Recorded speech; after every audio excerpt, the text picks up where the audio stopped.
राधे राधे भक्तों, आज हम आपको सुनाने जा रहे हैं पितृपक्ष की पौराणिक कथा।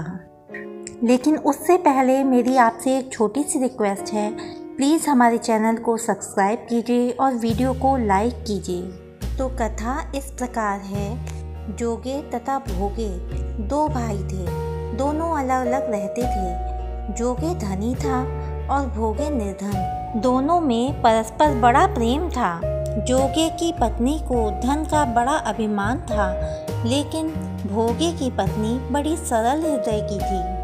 पितृपक्ष आने पर जोगे की पत्नी ने उससे पितरों का श्राद्ध करने के लिए कहा, तो जोगे इसे व्यर्थ का कार्य समझकर टालने की चेष्टा करने लगा।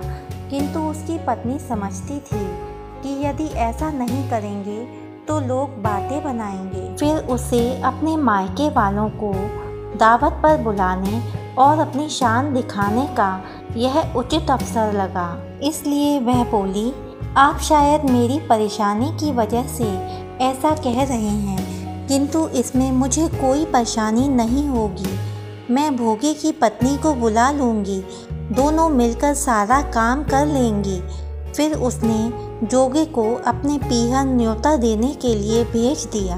दूसरे दिन उसके बुलाने पर भोगे की पत्नी सुबह सवेरे आकर काम में जुट गई। उसने रसोई तैयार की, अनेक पकवान बनाए, फिर सभी काम निपटाकर अपने घर आ गई। आखिर उसे भी तो पितरों का श्राद्ध तर्पण करना था। इस अवसर पर न जोगे की पत्नी ने उसे रोका, न वह रुकी। जल्दी ही दोपहर हो गई। पितर भूमि पर उतरे। जोगे भोगे के पितर पहले जोगे के यहाँ गए तो क्या देखते हैं कि उसके ससुराल वाले वहाँ भोजन पर जुटे हुए हैं। निराश होकर वे भोगे के यहाँ गए। वहाँ क्या था, मात्र पितरों के नाम पर अगियारी दे दी गई थी। पितरों ने उसकी राख चाटी और भूखे ही नदी के तट पर जा पहुँचे। थोड़ी देर में सारे पितर इकट्ठे हो गए और अपने अपने यहाँ के श्राद्धों की बढ़ाई करने लगे। जोगे भोगे के पितरों ने भी अपनी आप बीती सुनाई। फिर वे सोचने लगे, अगर भोगे समर्थ होता तो शायद उन्हें भूखा न रहना पड़ता, मगर भोगे के घर में तो 2 समय की रोटी भी खाने को नहीं थी। यही सब सोचकर उन्हें भोगे पर दया आ गई। अचानक वे नाच नाच कर गाने लगे, भोगे के घर धन हो जाए, भोगे के घर धन हो जाए। सांझ होने को हुई।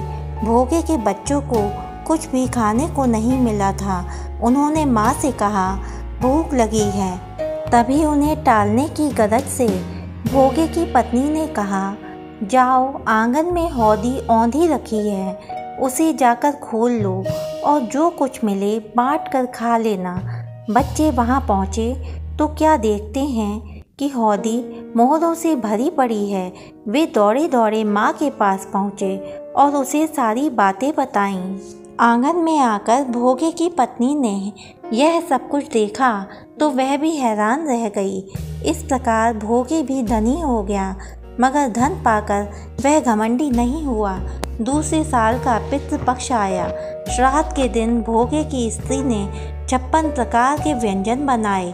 ब्राह्मणों को बुलाकर श्राद्ध किया, भोजन कराया, दक्षिणा दी। जेठ जेठानी को सोने चांदी के बर्तनों में भोजन कराया। इससे उनके पितर बड़े प्रसन्न तथा तृप्त हुए। जय पितृदेव।